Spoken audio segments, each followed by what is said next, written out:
는 반드시 거듭남의 과정을 거쳐야 합니다. 어느 날 니고데모가 예수님에게 찾아와서 이 거듭남에 대한 진리를 배우게 됩니다. 오늘 우리 예수님이 이 거듭남에 대한 이 비밀을 다시 한번 깨우쳐 주실 때에 우리가 혹시라도 이 잘못된 거듭남의 생각들을 갖고 있는 것이 있다면 이 새벽을 통하여서 다시 한번 거듭남의 확실한 의미를 되새기는 시간이 되었으면 좋겠습니다. 거듭남이란 그저 말이나 일시적인 감흥에 있지 않습니다. 거듭남이란 생 그 자체가 근본적으로 자체적으로 반드시 바뀌는 것입니다. 그래서 거듭남이라고 이야기하는 것입니다. 안 그러면 거듭남이라는 이야기를 하지 않지요. 새로 났다는 것은 완전히 바뀌는 것입니다. 열매로 알게 되는 것입니다. 잎만 무성하게 되어 있다가 열매가 있는 것이 거듭남이거든요. 무화과나무의 잎을 바라보면서 많은 사람들은 살아있는 그러한 무화과나무를 바라보며 그 무화과나무에 대한 기대를 저버리지 않았습니다. 그러나 그 무화과나무 속에는 아무것도 열매가 없었지요. 그리고 예수님은 그 무화과나무를 저주하여서 곧 말라버리는 것을 보게 됩니다. 거듭남이란 반드시 열매가 있어야 되는 거죠. 그 열매가 무엇입니까? 어느 날 한 아이가 아버지로부터 교육을 받습니다. 아들아, 아들아, 그리스도인은 이런 태도를 가져야 한다. 그리스도인은 저런 태도를 가져야 한다 하면서 그리스도인에 대한 이야기를 한참 교육을 했습니다. 그 가르침을 다 끝나고 났을 때에 그 아들이 아버지에게 하는 그 이야기가 아버지는 너무나 충격적인, 일생 동안에 그토록 충격적인 이야기를 들어본 적이 없을 만큼 충격적인 대답을 아들이 하게 되고 그 대답을 아버지가 듣게 됩니다. 아버지, 그런데 저는 지금까지 그리스도인들이 그러면은 그리스도인들을 본 적이 없는 것 같아요 하고 이야기했다는 것입니다. 자, 아버지가 그리스도인은 이렇게 해야 된다, 이런 태도를 가져야 된다라고 쭉 가르쳤는데 아들이 결론적으로 하는 이야기가 저는 이때까지 그러면은 그리스도인들을 본 적이 없는 것 같은데요 라고 이야기했다는 것입니다. 여러분, 이 이야기는 참으로 우리에게 많은 것을 시사합니다. 무엇을 어떻게 신앙생활을 하는 것인가, 거듭남에 대한 이야기, 그리스도인이란 그 이야기가 과연 어떤 이야기인가를 다시 한번 깨우쳐 주는 것입니다. 오늘 본문에 니고데모에게 영생의 획득을 위한 절대적인 조건은 바로 이 거듭남이라고 이야기하면서 이 거듭남에 대해서 다시 깨우쳐 줍니다. 자, 사실 이 거듭남은 정말 중요한 것이죠. 왜냐하면 영생과 절대적인 것이기 때문입니다. 그래서 오늘 본문 3절 5절에도 계속적으로 거듭나지 아니하면 천국에 갈 수 없다, 이렇게 이야기를 강조하는 것을 보게 됩니다. 니고데모는 종교적인 어떤 영향력으로 또 영생에 대한 관심만으로 절대로 천국에 들어갈 수 없다는 것을 오늘 예수님이 분명히 깨우쳐 주는 거죠. 즉 다시 말하면 하나님과의 생명에 참여하는 삶이 되어야 그래야지 영생을 얻을 수 있다. 하나님의 생명에 참여하는 것, 이것이 뭔가? 이건 지혜로도 할 수 없는 것이고 율법으로도 할 수 없는 것, 과학적인 사고로도 할 수 없는 것, 도덕적인 양심으로도 할 수 없는 것, 하나님의 생명에 참여하는 것. 하나님의 생명에 참여하는 것이 뭔가 하고 고민을 해보니 마음에 이런 깨달음이 왔어요. 하나님의 생명에 참여한다 그러면 그것은 다른 것이 아니라 하나님과 결합되는 것이 아닌가. 하나님과 결합되려 그러면 하나님과 아름다운 교제가 일어나야 되지 않을까. 교제가 일어나려고 하게 되면 그 교제 속에 일어날 수 있는 조건을 갖추어야 될 것이 아닌가. 그것이 바로 거듭남입니다. 하나님과 나와의 연합되는 그 방법은 교제인데, 교제하는 그 방법의 가장 필수인 것이 바로 거듭남. 그럼 거듭남이 뭔가 하는 것입니다. 거듭남의 정의. 자, 도대체 이 거듭남에 대해서 분명히 이런 것을 통하여 하나님 나라를 들어갈 수 있다라고 절대적인 조건이라고 하면 거듭남이 뭐냐. 그래서 오늘 4절에 보니까 사람이 어떻게 거듭납니까? 하며 모태에 들어갔다가 날 수 있습니까? 하고 니고데모가 질문을 합니다. 니고데모는 육체적인 재생을 통하여서 거듭난 줄 알았어요. 그러나 주님은 거듭남의 그 모습은 육체적인 재출생이 아닌 것을 다시 한번 일러주지요. 그래서 이 거듭이라는 이 단어에 대해서 주목할 필요가 있다는 것입니다. 이 거듭, 도대체 이 거듭이라는 단어의 뜻이 뭐냐? 원어에 보면 세 가지 의미를 담고 있습니다. 세 가지 뜻을 이야기를 하고 있어요. 하나는 위로부터, 다 같이 한번 따라 하십시다. 위로부터. 이 거듭이라는 것은 첫째는 위로부터라는 뜻이 있습니다. 두 번째는 거듭이라는 것은 하나님께로부터, 다 같이 따라 하십시다. 하나님께로부터. 두 번째 의미는 하나님께로부터. 세 번째 의미입니다. 새롭게, 다 같이 따라 하십시다. 새롭게. 자, 그렇습니다. 거듭남이라는 것은 위로부터, 하나님께로부터 새롭게. 이게 바로 거듭이라는 뜻입니다. 그러면 이 의미는 뭡니까? 다른 말로 이야기하면 쭉 이 말들을 붙여서 하나로 문장을 만들어서 이야기하면 하나님의 능력으로, 위로부터 오는 하나님의 능력으로 우리의 인격이 새롭게 바뀌는 것, 이게 거듭남. 위로부터 하나님의 능력을 받아 우리의 모든 인격이 바뀌어서 하나님과 교제하는. 여러분, 우리가 아무나 사람들과 교제합니까? 내 마음을 다 털어놓고 싶고 내 속내 저 하늘나라 천국의 비밀까지 일러주는데 천국의 비밀 아무나에게 일러주는 것이 아니겠지요. 그분과 교제할 수 있어요. 그 교제할 수 있는 것이 뭔가? 위로부터, 반드시 위로부터, 하나님으로부터. 이건 다른 것으로 올 수 없는 것입니다. 하나님으로부터. 그 다음에 새롭게 바뀌게 된다는 거예요. 옛날의 모습이 아닌 것입니다. 그래서 거듭나는, 이게 바로 진짜 거듭이라는 뜻입니다.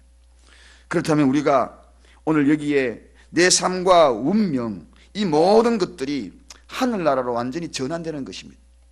거듭난다는 것은 이제 하늘로부터 완전히 전환되는 것이요, 내 인생이 완전히 하늘나라 소망으로, 내 삶의, 내 운명이 하나님의 생명으로 완전히 전환되는 것이 거듭남입니다. 우리가 이렇게 예수 그리스도의 그러한 모습이 접붙임 받아서 완전히 전환되는 것입니다. 종자가 달라지는 것입니다. 여러분, 접붙임 받으면 종자가 달라지는 거 아시죠? 제주도가 고향이신 분들은 아마 잘 알 것입니다. 저는 종자가 달라지는 것을 실제로 보았어요. 오래전에 저희 집에 감귤 나무가 있었습니다. 잘라가 왔어요. 그냥 잘라가 와가지고 그것을 갖고 와가지고 저희 아버님이 원에 이런 나무 가꾸는 것을 참 좋아했습니다. 그걸 갖다가 탱자나무 이렇게 갈지어자로 파가지고 거기다가 해가지고 그걸 접붙이더라고요. 근데 그 탱자나무에 접붙임 받았던 그것이 나중에 귤 감귤이 달리더라고요. 완전히 바뀌어버려요. 탱자가 귤이 돼버려요. 이게 거듭납니다. 탱자가 귤이 돼야 돼요. 써가지고 못 먹던 것이 달콤한 귤이 되는 거예요. 여러분, 이게 거듭납니다. 종자가 바뀌는 것입니다. 예수 종자로 바뀌는 것입니다. 사단의 종자에서 예수 생명으로 바뀌는 것입니다. 하나님의 생명으로 바뀌는 것입니다. 그러므로 우리가 거듭나는 것을 쉽게 생각해서 영생을 위한 절대적인 조건, 바뀌어야 되는 것입니다. 어떤 사람은 혹이 이런 이야기를 합니다. 사람이 절대로 변할 수 없다고, 인생이 변하지 않고 바뀔 수 없다고. 안 그렇습니다. 종자가 바뀌는 겁니다. 예수 믿고 바뀌십시다. 변화되십시다. 이 거듭남의 절대 조건입니다. 영생을 위한 절대 조건입니다. 오직 이것은 하나님의 능력으로 될 수 있는 것이죠. 오늘 그래서 위로부터, 하나님으로부터 새롭게 내가 바뀌려고 하니 힘든 거죠. 강력한 힘이 아니고서는 내가 바뀔 수가 없는 것입니다. 그래서 오늘 예수님이 일러주신 것이 뭡니까?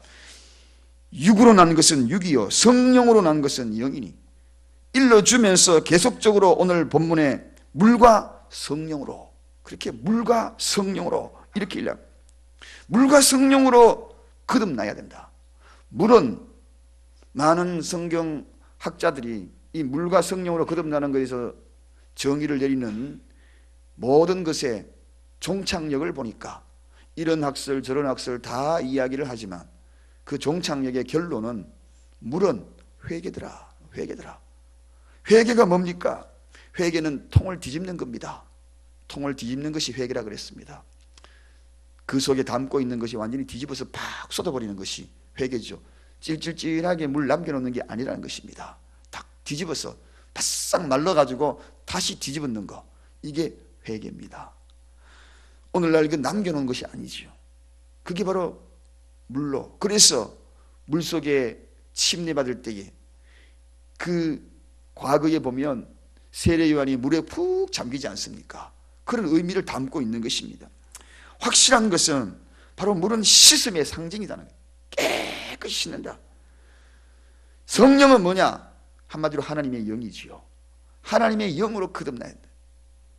즉 하나님의 능력으로 거듭나야 한다는 것입니다. 이 이야기는 그리스도의 인격과 말씀 안에서 회개하고 돌이켜서 이제는 종자가 달라지는 것입니다. 이게 거듭납니다.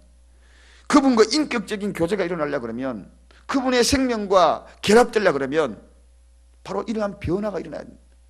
다른 것이 달려야 된다. 탱자가 귤이 달려야 한다는 것입니다. 그래서 열매를 보고 안다는 거죠. 열매는 다른 것이 아니라 이런 열매로, 옛날에 그 탱자 맛 그대로 나서는 안 된다는 거예요. 신맛 그대로 나서는 안 된다. 가끔씩 아이고 내 성격은 그래서 이해해줘. 아니지요. 이해해줘? 이해할 수 없어요. 주님 나라에서는 성격이 바뀌어야 되는 것입니다. 나는 원래 낯설하니까, 내 성격이 이러니까 아이고 네가 이해해줘. 무슨 소리 합니까?